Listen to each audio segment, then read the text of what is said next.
Right, with this little buff in power, will Kakarot end up being too strong? Hey folks, MasakoX here. We here are major supporters of the likes of Raditz on this channel. I think there is no denying that. For years now, we have mused about scenarios concerning the brother of Goku and his potential based on what we have and what we didn't get ultimately. In this and other stories on the channel, we can see what the Pineapple Man here can do for the story, and that it offers some major catalysts for change for any alternate realities, which are quite compelling. So, in this one, we muse about the idea of him being the guy that goes to Earth instead of his brother. And the way that that wound up going down is very much down to the Raditz of old, of him being a coward, desperate, and woefully selfish to preserve his own sorry hide. I'm sorry, but it was true. And now he has to live with that guilt. But now, he's trying to make up for it. But is it too little too late? In the last part, we had the first arc of the Dragon Ball story conclude with the original crew getting the Dragon Balls and being able to use their teamwork to swindle the Pilaf gang out of their own Dragon Ball, and mostly without Raditz's help actually. Him being delayed at a local eating contest because Saiyan. But hey, he did win 10,000 Zenny out of it, so, I mean, that's the most he's ever received in his life, so yay. But Bulma's company makes that in what, a minute? When it came to the wish on Shenron, Bulma was feeling generous and offered the wish to Raditz, since she had been able to find a boyfriend in the form of a Saiyan, at least for now. She found the idea of a tall and daft fellow from space to be rather interesting, certainly unique, and fitting for the daughter of a super corporation who pretty much can have anything she wants, this being different. Raditz ultimately wished for his little brother, wherever he may be, never to come to harm. In short, and for clarification's sake, because I know some of you are a little bit confused as to what the meaning of the wish was, Kakarot's defense stats are boosted as far as they could go at the time, and that meant Vegeta could never hurt him again. Does that make him all powerful? Not necessarily, but he isn't going to be bossed around by the prince anymore, since he literally cannot touch him. But speaking of Kakarot, he and Nappa had been pretty busy. With the youngling's newfound buff, Vegeta had very much left him alone. He still detested the jumped up little squirt, but he couldn't deny that his new power had proven to be rather useful when they had to go and do the business for the purple boss. In the end, instead of choosing to railing against this clown for all the time, he simply chose to ignore him, and Nappa as well, for being a suck-up of a toady. Nappa didn't mind this, as far as he was concerned. Vegeta could take care of himself now. After all, he was a grown Saiyan of age and didn't need constant surveillance from the big lug. So instead, Nappa chose to plow in his time with Kakarot, and that turned out to be the best thing he could have done. They spent most of their time training, them using Kakarot's special new ability of ultimate defense to boost Nappa's own power level, as well as hone Kakarot's skills and general stamina without the worry of the prince breathing down their necks. Nappa took his scouter and chose to evaluate the numbers and found that he'd gone past 6,000, and as for Kakarot, he had remained at 2,000. Huh? I don't understand, Nappa, said Kakarot. How come my power level's still the same? Nappa thought for a moment. Maybe it's cause you're 2,000 all the time? Are you powered up right now? Kakarot felt his energy. No. That'd be it. That thing that happened to you is like a barrier or something. So now you're 2,000 constantly. Hey, mind if I hit you? Before Kakarot could say yes, Nappa took a swing, and sure enough, Kakarot grabbed it and powered up without thinking. Watch it! That could have hurt! The scouter beeped and read a level of 3,500. Ha! Just as I thought. You have gained after all! Kakarot looked surprised, but then understood. Good. If that's the way it works, then let's keep going. Meanwhile, Frieza had been paying attention to the increases in Nappa and Kakarot's strength, and was both excited at the possibility of undermining Vegeta's position even more than he had done, but also was concerned at the rapid increase in their strengths though. It's going too quickly. If this kept going based on how Saiyans were at their prime for decades, they could be a problem in a few years. Zarbon, my dear. Yes, Lord Frieza. Do keep an eye on those two. I am thrilled that the prince will soon be deposed from his role as the strongest monkey, but I don't want those two at the same time to get too puffed up in their smoke boxes. If the large one gets above, say, 15,000, give him a friendly reminder of how we do things around here. Zarbon smirked. Excellent decision, my lord. He shall be dealt with just as you like it. Good. I love it when they beg for mercy. Back on Earth, Raditz had been staying at Capsule Corp for a couple of weeks now. This had been the longest time he had ever spent in the city in one go in his life, and he had honestly felt overwhelmed at the prospect. However, he had the benefit of being rather tall and imposing to most of the populace, so he never had any trouble with people specifically. Oh, there was that one time though, that a goon tried to mug him, but that guy wound up in the hospital, that being the last thing he would do for a while, and Raditz got a round of applause for tackling him. He liked the city in the end, but he still yearned for the peace of the country though, and to go back soon. However, one morning, he woke up with a cold sweat, and he kicked himself. He shouted in frustration, and Bulma could hear this, frantically running into the room to see what the matter was, to see him topless and looking frantic. Raditz! What's wrong? Whilst blushing beet red. Raditz, though, was too absorbed to notice. The wish! The wish I made on the dragon! Ah! I should have wished for Kakarot to come here! Is that it? The girl said with bleary eyes. Is that it? Bulma! I had the chance to be reunited with my little brother for the first time in years, and I threw it away! Ah, it's so stupid! Bulma now looked a little sympathetic, understanding what the problem was. It's okay, hon. If my research is correct, she sat on Raditz's bed and held his hand. Then we can try again in a year. A year? Yeah. Remember what I said before?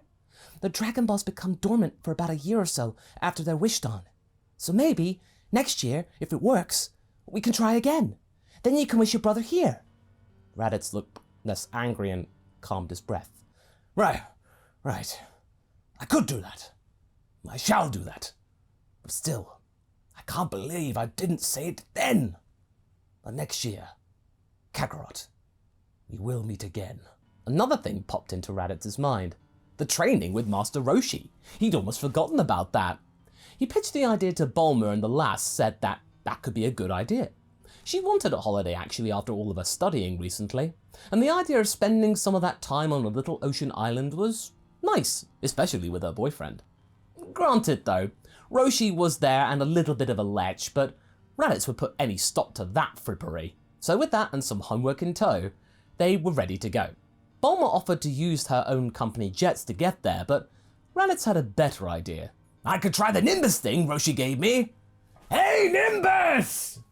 And Nimbus arrived, Raditz hopping on board, offering Bulma to be cradled in his arms. She blushed and squirmed. Oh my, it'll be like when you're carrying me across the threshold. What's a threshold? Bulma snapped out of her impersonal imagination and simply got into Raditz's arms, him putting Bulma's backpack around his own back, and they set off. When they got there, Roshi had anticipated his arrival. Ah, I knew you would come, and I see you brought some candy along with you. A little nosebleed formed at the sight of Bulma in her sundress. Raditz looked at the master sternly.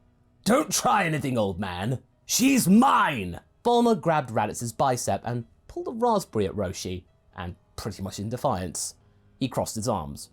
Fine. I take it training is what you're looking for then. Raditz nodded. Grandpa said you were one of the best. Roshi looked smug. Yes, indeed I am. Gohan is very right in that regard. I should warn you though, my training will be rather tough. Not just for your body, but for your mind as well. My methods aren't all about pure muscle and training.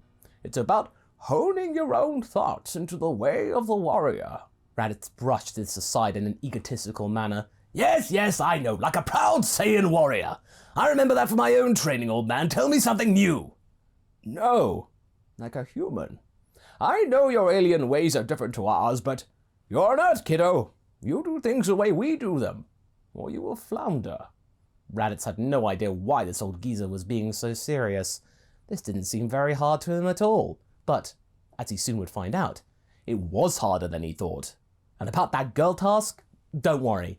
Since Bulma was there and Raditz would kick Roshi's ass with brute force if he tried anything, he chose to omit that challenge. Days later, whilst Bulma lounged about on the shoreline, Raditz was being worked very hard indeed. He thought that all of this would have been a cinch. Making milk deliveries, ploughing fields with his hands, swimming with sharks. What was with all this stuff? Granted, it wasn't a major challenge in terms of his life, but the repetitive nature and cerebral strain to remember the right methods to make it done in the right time, it was getting to Raditz, especially the tasks with finding stones.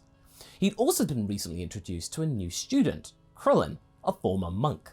He had come to train with Roshi to get away from the temple, and he had brought certain materials to give him passage to train with Roshi. And yeah, Krillin and Raditz, they did not get on.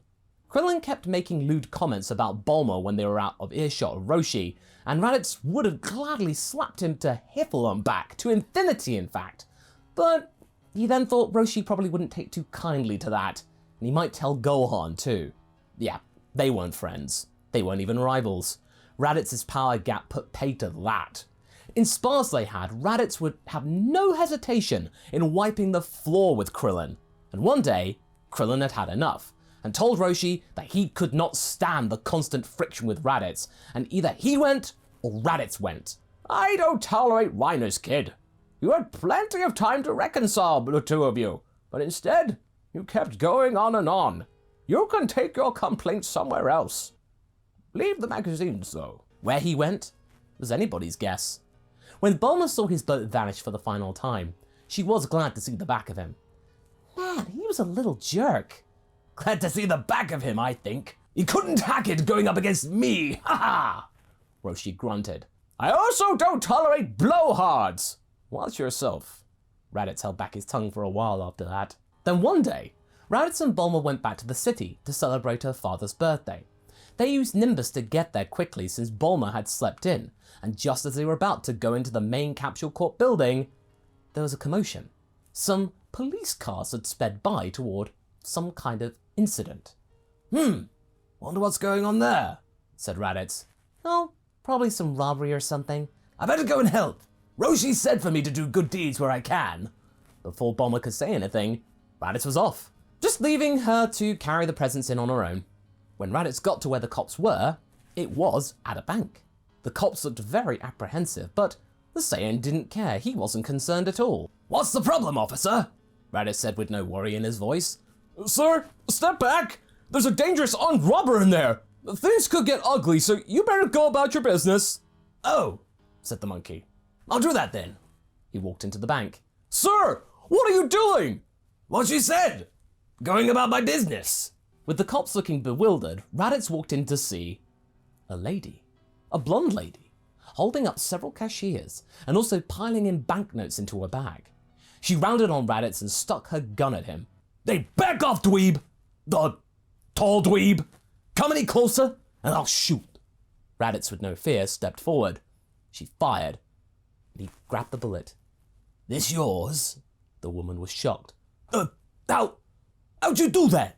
Raditz then flicked it back at her. But all that happened was the force of the projectile had it so that the armament in her arms flew out of her and skittered across the ground. "Now, you better put that money back, or I'll make you put it back," Raditz said with a serious tone. The woman smiled. "You a wise guy, huh? Well, wise up to this, you dingus!" She pulled up a smoke bomb, and the vicinity was covered with the stuff. Raditz trying to find his way across the room, but when the smoke had cleared, the woman was gone. Instead, there was a blue-haired woman who came running out from a pillar, crying her eyes out. Is the thief gone? Oh, thank you. You saved me." She hugged Raditz tight, and the Saiyan was left dumbfounded. Thank you, ma'am. Did you say where that blonde lady went?" The lady shook her head meekly. "It was too sudden." The rest of the bystanders congregated around Raditz, thanking him for his help, and they led them out to the relief of the cops. The blue woman grabbed Raditz's hand and thanked him for his services. "What's your name, my knight in shining armor?" I'm not wearing any armor, but Raditz. Name's Raditz." "Launch. I'm sure our paths will cross again someday." She winked, and before the lug could say any more, she'd vanished into the crowd. With that out of the way, Roshi's training with Raditz continued. He had started to get a hang of things and had gotten used to the training eventually, especially with that little pipsqueak Krillin out of the scene, out of his lush head of hair. Roshi then brought the lad aside, saying that he might be ready now to have a go at the World Martial Arts Tournament. I know you'd wipe the floor with them, kiddo, but don't assume anything. You never know what might come around the corner and surprise ya.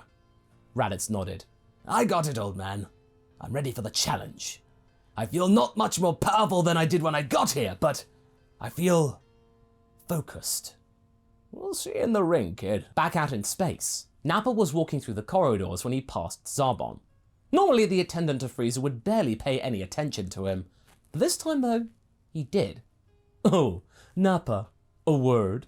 Nappa was surprised that the second to the boss would be interested in him, but he acquiesced, and the two congregated in a nearby empty med lab. This may come across as rather unorthodox for me to say, but I have to. Lord Frieza asks that you cease your sparring sessions with the young one. Huh? How do you know about them? Zarbon rolled his eyes. Monkeys. How simple, he thought. The Scouters, my dear. We've been paying attention to your progress. And whilst it is amusing to see Vegeta cower in fear of the sheer improvement you two have made, Lord Frieza would rather you curtail these activities, or better yet, cease them altogether. Really? Did Frieza really say that? Or is that you saying that? You always look down on us, Zarbon. Even more than the boss. I bet this is you getting scared of us in our games. I don't know what you mean. I'm merely following orders. As should you. I'm only looking out for your well-being, you know. You wouldn't want Lord Frieza to be upset, would you? You do know how he gets when he is upset, right? It's not a good look. I'm aware. Until I hear it from him himself, I ain't doing nothing. Well, don't say I didn't warn you. Warn me? About what? Nappa was punched in the gut with a monster-sized fist. How did Zarbon do that? My bad side, he said with a slightly harsher tone. Nappa fell to the ground, Zarbon walking out of the door. Fitting this place. You might want to get that wound seen to. Ciao. Nappa was left to process this. Great. First he had this from Vegeta, now he was getting the cease and desist from Zarbon. Vegeta was strong, but Zarbon? He's like the second strongest guy on the ship. The only good thing was that he wasn't one of the Ginyus. If that were the case, Nappa would have been toast. The time had come. The 21st tournament was about to begin. Raditz was ready for anything to take on the world. He had heard from Roshi, who was absent for some reason, that there would be preliminary matches to do before he would get to fight in the main ring. No problem, he thought. He would make mincemeat out of those randos. That is until Krillin shows up. Raditz and he saw each other across the room. Krillin wasn't wearing the orange gi that we were all accustomed to either. Instead, he was wearing green trousers, a red band around his waist, and a white top from the Crane School. Master Shen was there, giving his youngling a pep talk before he went in there and decimated his old bullies from his former temple home. When he got out of that ring, he spotted Raditz, looking stunned at his progress, and gave him a thumbs down. Raditz smiled and reciprocated with a thumbs down. If they met in the ring, Raditz would not hold back. And that's where we're going to be leaving things for right now. So what do you folks think? How might things change now that the Krill Dog is an enemy for the moment? Will Raditz play by the rules or give in to his Saiyan nature and use any means necessary to take down Krillin? Leave a comment below and let's get this discussion going. And I will see you in the next video. Catch you later.